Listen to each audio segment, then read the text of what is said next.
Bismillahirrahmanirrahim. Assalamu alaikum students. The topics that we are going to discuss of this unit are natural radioactivity and background radiation. In the last lecture students, हमने ये discuss किया कि atom को कैसे generate किया गया, nucleus को किसने डिस्कवर किया, आइसोटॉप्स के बारे में हमने डिस्कस किया और जो लास्ट में मैंने आपको एक बात समझाई थी, जो बताया था मैंने आपको कि हाइड्रोजन के जो 3 आइसोटॉप्स हैं जिनमें से 2 तो हमारे पास स्टेबल हैं लेकिन जो थर्ड वन है वो अनस्टेबल है। तो आज हम उस रीजन को भी डिस्कस करेंगे कि why tritium is unstable. Okay, so first of all we need to know what is natural radioactivity and then we will discuss about the background radiation. So let's proceed. Natural radioactivity क्या है? The spontaneous emission of radiation by unstable nuclei is called natural radioactivity, and the elements which emit such radiations are called radioactive elements. Natural radioactivity क्या है students? ये एक खुद से होने वाला प्रोसीजर है, मतलब कि जब हमारे पास एक अनस्टेबल न्यूक्लियस है उसमें से रेडिएशंस का खुद से एमिट होना। और क्यों एमिट होना? ताकि वो स्टेबिलिटी की तरफ चला जाए, वो स्टेबल हो जाए। ये प्रोसेस कहलाता है नेचुरल रेडियो एक्टिविटी। और ऐसे एलिमेंट्स जो इन रेडिएशंस को एमिट करते हैं, these elements are called radioactive elements. Students, ये जो नेचुरल रेडियो एक्टिविटी का प्रोसेस है, it is a nuclear phenomena. ये एक न्यूक्लियर फिनोमिना है। अब इसका क्या मतलब है? ये एक न्यूक्लियर फिनोमिना है, इसका मतलब है कि इसके ऊपर फिजिकल और केमिकल चेंज का कोई इफेक्ट नहीं होता। मतलब ऐसा नहीं होता कि अगर मैं टेम्परेचर को बढ़ा दूं तो रेडिएशंस ज्यादा होने लग जाएंगी, या प्रेशर को कम करूं या ज्यादा करूं तो उससे रेडिएशन पे कोई इफेक्ट होगा। ऐसा कुछ भी नहीं होता। और दूसरी और अहम बात इसके बारे में यह है कि it's rate can not be controlled. इसके रेट को हम कंट्रोल नहीं कर सकते। ओके, इस प्रोसेस में क्या होता है हमारे पास कि जो अनस्टेबल न्यूक्लियस है, अब वो अनस्टेबल न्यूक्लियस क्या है वो मैं आपको डिटेल में समझाती हूँ। उस अनस्टेबल न्यूक्लियस से जब हमारे पास रेडिएशंस एमिट होती हैं ताकि वो स्टेबिलिटी की तरफ जाए, तो इस प्रोसेस को हम कहते हैं नेचुरल रेडियो एक्टिविटी। अब नेचुरल का वर्ड इसीलिए यहाँ पे यूज हुआ है कि ये कुदरती तौर पे खुद से होने वाला प्रोसेस है। स्पॉन्टेनियस मीन खुद से होने वाला प्रोसेस है ये। और वो सब एलिमेंट्स जो इन रेडिएशन को एमिट करती हैं उन्हें हम कहते हैं radio active elements. Okay, so student, अब ये अनस्टेबल न्यूक्लियस का क्या मतलब है?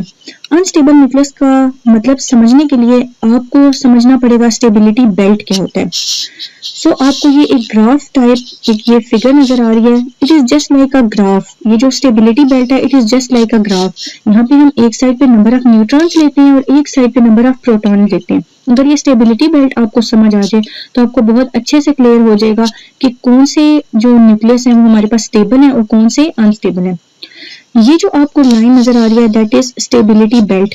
इस बेल्ट के ऊपर जितने भी एलिमेंट्स हमारे पास एटम्स लाए करते हैं वो सब के सब हमारे पास स्टेबल हैं, लेकिन जो इस बेल्ट के लेफ्ट या राइट पे लाए करते हैं, जो इसके ऊपर लाए नहीं करते, वो सब क्या है? अनस्टेबल है। ओके, अब हम पीरियोडिक टेबल पे अगर देखें, पीरियोडिक टेबल को देखें तो हमारे पास एटॉमिक नंबर जो है वो 1 से स्टार्ट हो रहा है और काफी आगे तक जा रहा है, 100 तक जा रहा है, 80 प्लस जा रहा है हमारे पास जो एटॉमिक नंबर है। सो लाइटर न्यूक्लियाई भी हैं और हैवी न्यूक्लियाई भी हैं। तो इस तरह लाइट न्यूक्लियाई के लिए भी और हैवी न्यूक्लियाई के लिए भी हमारे पास एक रूल सेट किया गया, जिसके अकॉर्डिंग हमें ये बताया गया कि which elements are stable and which elements are not stable. Okay, so for lighter nuclei जहां पे हमारे पास एटॉमिक नंबर है फ्रॉम 1 to 20, यहाँ तक हमारे पास अगर नंबर ऑफ न्यूट्रॉन्स इक्वल हो जाए नंबर ऑफ प्रोटॉन्स के, तो एटम क्या होगा? स्टेबल होगा। Okay, for example magnesium.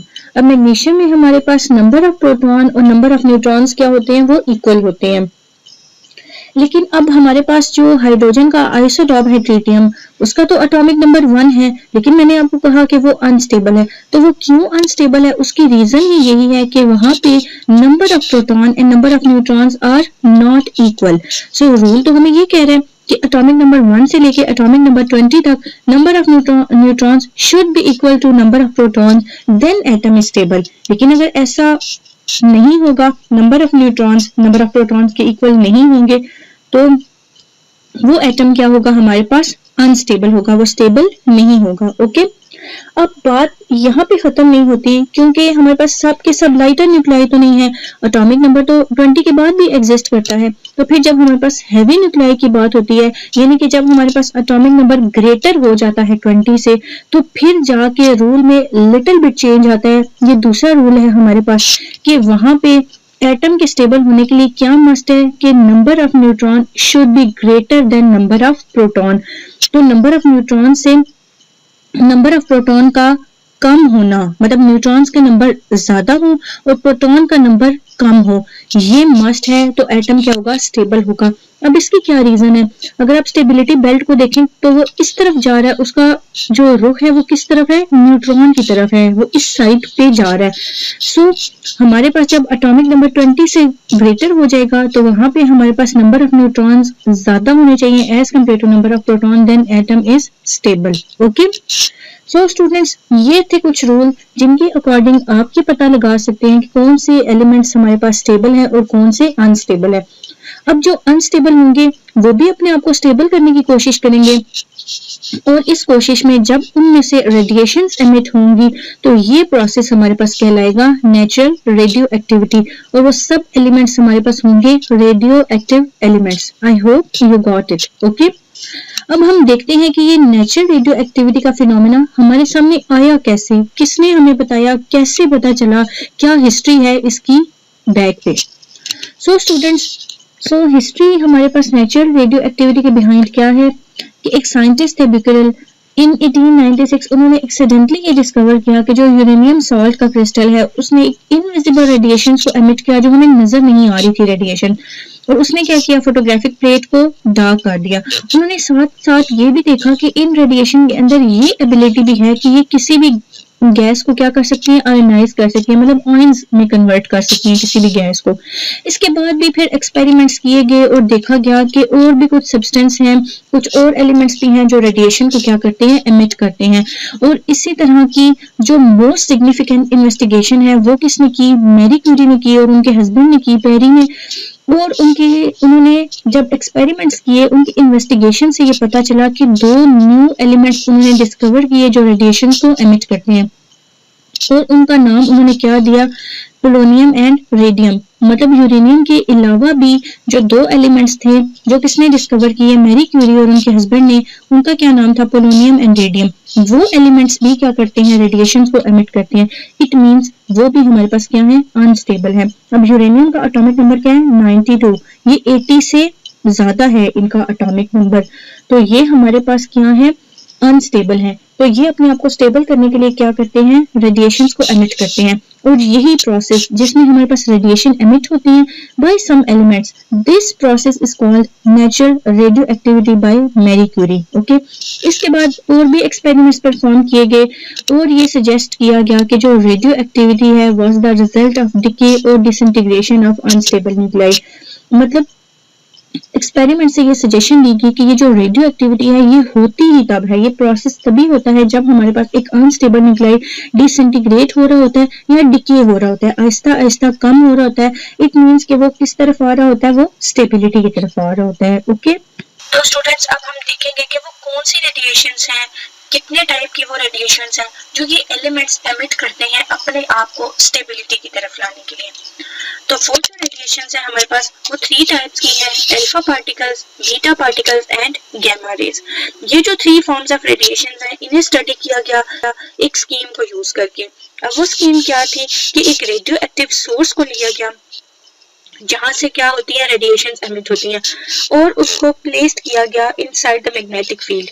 Magnetic field को प्रोड्यूस करवाया गया और वहां पे एक रेडियो एक्टिव सोर्स को प्लेस्ड किया गया, और जो रेडिएशंस एमिट हुई फ्रॉम द सोर्स, जब सोर्स से रेडिएशंस एमिट हुई तो उनके ऊपर मैग्नेटिक फील्ड का ये इफेक्ट हुआ कि वो रेडिएशन स्प्लिट होगी।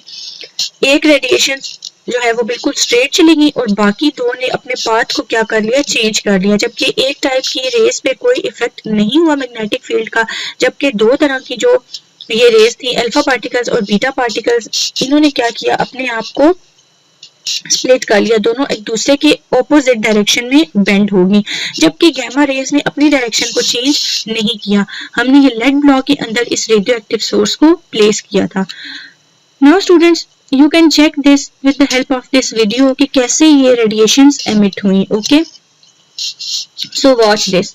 ये हमारे पास लेड का ब्लॉक है जिसके अंदर हमने ये रेडियो एक्टिव एलिमेंट रखा है. अब ये हमने यहाँ पे अप्लाई की हुई है, इलेक्ट्रोस्टैटिक फील्ड अप्लाई की हुई है. तो अब आप देखना कि जब यहाँ से रेस एमिट होंगी तो गैमा रेस बिल्कुल स्ट्रेट चली गई है, जबकि अल्फा और बीटा क्या हुई है, एक दूसरे की ऑपोजिट बेंड कर गई है. अल्फा चली गई है नेगेटिव प्लेट की तरफ और बीटा गई है पॉजिटिव प्लेट की तरफ. It means alpha carry positive charge, वो नेगेटिव की तरफ अट्रैक्ट हुई है, and beta carry negative charge कि ये हमारे पास किसकी तरफ एमिट हुई है, किसकी तरफ जाके बेंड हुई है, पॉजिटिव प्लेट की तरफ. Okay, so students, this is all about the natural radioactivity and I hope you got it very well.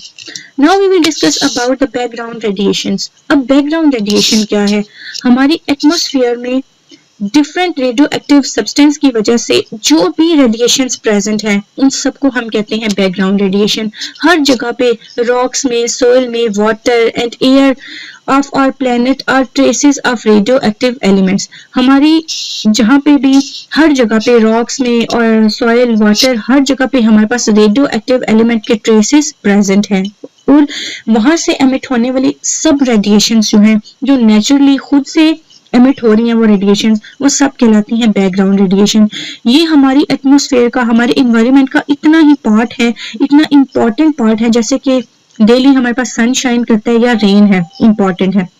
So students, in radiation के बारे में इम्पोर्टेंट ये है कि इनको हमारी बॉडी टॉलरेट कर सकती है, लेकिन उसके लिए कंडीशन ये है कि उनकी जो हमारे पास फ्रीक्वेंसी है, इट मींस मतलब उनकी जो वो हाई ना हो, वो रेडिएशन बहुत ज्यादा हाई ना हो, तो फिर हमारी बॉडी उनको टॉलरेट कर सकती है. लेकिन कुछ प्लेसेस ऐसी भी हैं जहाँ पे ये रेडिएशन बहुत ज्यादा हाई है, फिर वो क्या करती हैं, हमारी हेल्थ के ऊपर बहुत बैड इम्पैक्ट होता है उनका. अब अर्थ में जितने भी लिविंग ऑर्गेनिजम्स हैं वो सब इन रेडिएशंस को रिसीव कर रहे हैं फ्रॉम आउटर स्पेस. तो जो आउटर स्पेस से आने वाली रेडिएशंस हैं उनको हम कहते हैं कॉस्मिक रेडिएशन, जिसमें that consist of primarily protons, electrons, alpha particles and also larger nuclei. ये जो कॉस्मिक रेडिएशंस हैं जो आउटर स्पेस से आती हैं, जब ये आके एटमॉस्फेयर में एटम्स के साथ आके इंटरेक्ट करती हैं, तो इंटरेक्ट होने से हमारे पास ये जो रेडिएशंस हैं ये कन्वर्ट हो जाती हैं सेकेंडरी रेडिएशंस में.